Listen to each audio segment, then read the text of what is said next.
It was night in Jerusalem. The air was thick with tension, and the moon cast pale light over the olive trees of Gethsemane. Jesus, the Son of God, withdrew from his disciples and fell to the ground in deep agony.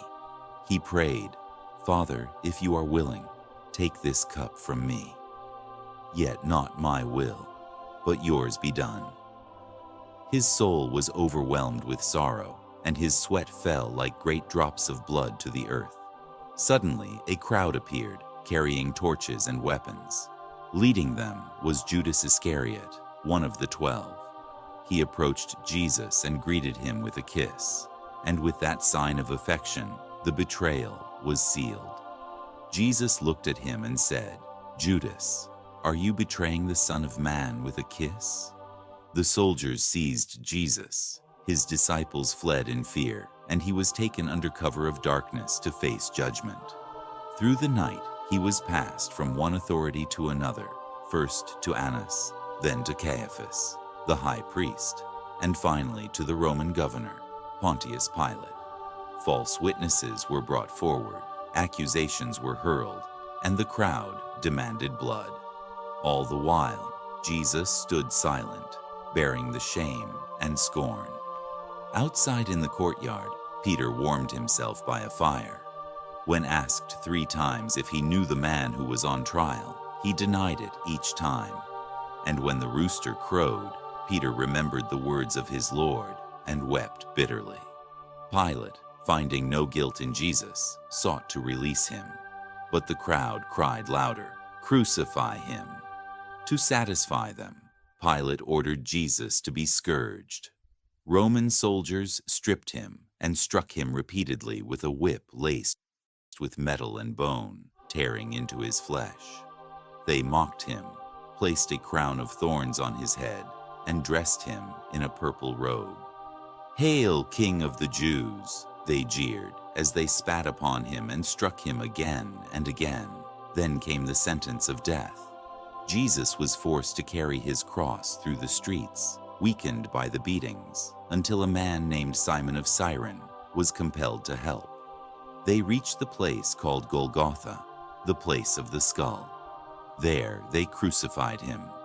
Nails were driven through his hands and feet. He was lifted high between 2 criminals as the crowd looked on. Some mocked, saying, "He saved others, let him save himself." Others wept in silence. Above his head a sign read, "Jesus of Nazareth, King of the Jews." From the cross, Jesus spoke 7 times.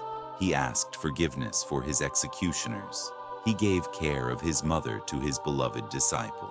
He promised paradise to the repentant thief beside him. And with a loud voice he cried, "It is finished."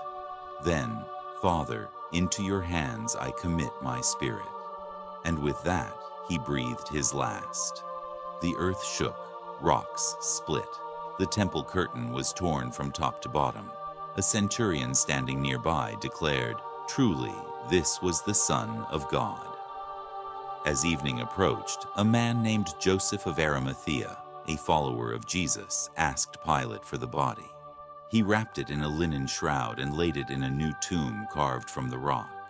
A great stone was rolled across the entrance, and guards were placed to secure it. The Sabbath came and went. The world sat in silence. Hope seemed lost. But on the 3rd day, at dawn, women came to the tomb to anoint his body. They found the stone rolled away, and the tomb was empty.